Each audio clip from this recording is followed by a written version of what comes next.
लोकसभा में वक्फ पर जोरदार बहस जारी थी। वार पलटवार का दौर चल ही रहा था कि इस बीच शाम होते होते अमित शाह भी चर्चा में शामिल हो गए और विपक्ष पर उन्होंने तीखे हमले करना शुरू कर दिए। ये वक्फ एक अरबी शब्द है। जिस अर्थ में वक्फ शब्द का प्रयोग किया जाता है, इसका मतलब है अल्लाह के नाम पर संपत्ति का दान, पवित्र धार्मिक उद्देश्यों के लिए संपत्ति का दान।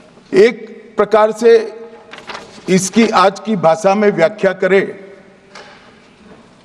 तो वक्फ एक प्रकार का चैरिटेबल एंडोनमेंट है। इसमें दान देता है, वो शब्द का बड़ा महत्व है।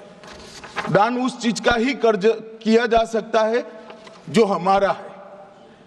सरकारी संपत्ति का दान मैं नहीं कर सकता। मान्यवर, ये जो भ्रम खड़ा किया जाता है कि ये एक मुस्लिम भाइयों के धार्मिक क्रियाकलापों के अंदर, उनके दान की हुई संपत्ति के अंदर दखल करने का है, ये बहुत बड़ी भ्रांति फैलाकर माइनॉरिटी को डराकर अपनी वोट बैंक खड़ी करने के लिए किया जा रहा है। देश भर के मुसलमान भाइयों बहनों को कहना चाहता हूं, आपके वक्फ में एक भी नॉन मुस्लिम नहीं आएगा।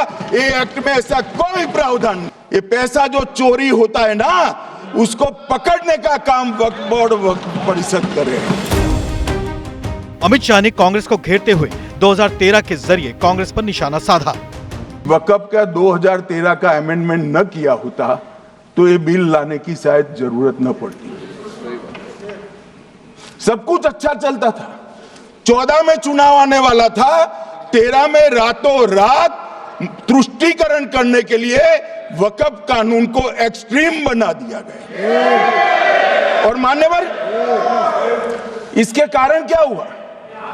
इसके कारण दिल्ली लुटियन की 123 वीवीआईपी संपत्ति कांग्रेस सरकार ने जब चुनाव मुहाने पर थे, 25 दिन दूर था, वक्फ को देने का काम कर दिया। दिल्ली वक्फ बोर्ड ने उत्तरी रेलवे की भूमि वक्फ के नाम घोषित कर दी। अमित शाह के निशाने पर करीब करीब पूरा विपक्ष ही था। उनको लगता है कि इसका विरोध कर हम मुस्लिम भाइयों की सिंपैथी जीतकर अपनी वोट बैंक पक्का करेंगे। उसमें कोई फायदा नहीं होगा अखिलेश। इसलिए कि 4 साल में मुस्लिम भाइयों को मालूम पड़ जाएगा कि ये कानून तो उनके फायदे में है। ये दक्षिण के सारे जो सांसद बोल रहे हैं, अपनी अपनी कॉन्स्टिट्यूंसी में सारे चर्च को मान्यवर नाराज कर रहे हैं, उनको पता नहीं। जब 2013 का अमेंडमेंट आया, लालू जी ने क्या कहा? मैडम, सरकार जो यह संशोधन विधेयक पेश किया है, सरकार की पहल का हम स्वागत करते हैं। आप देखिए, सारी जमीनें हड़प ली गई है, चाहे सरकारी हो या गैर सरकारी। वक्फ बोर्ड में जो काम करने वाले लोग हैं, उनके द्वारा सारी प्राइम लैंड को बेच दिया गया है। पटना में ही डाक बंगले की जितनी प्रॉपर्टी थी, सब पर अपार्टमेंट बन गए। इस तरह की काफी लूट खसोट हुई है। लेकिन मैं चाहता हूं कि भविष्य में आप कड़ा कानून लाइए और ये जो चोरी करने वाले लोग हो, उनको जेल की सलाखों के पीछे।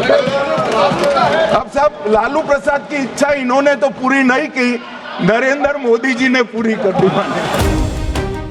इस दौरान विपक्ष की टोका टोकी पर अमित शाह ने कहा कि कानून भारत सरकार का है, इसे मानना ही होगा। एक सदस्य ने कह दिया, माइनॉरिटी इस कानून को स्वीकार नहीं करेगी। क्या धमकाना चाहते हो भाई? संसद का कानून है, सबको स्वीकार करना पड़ेगा। स्वीकार नहीं करेंगे मतलब क्या है? कैसे बोल सकते हैं कोई? हम कानून को स्वीकार नहीं करेंगे। ये कानून भारत सरकार का है, हर एक पर बंधन करता होगा और इसको स्वीकार करना पड़ेगा।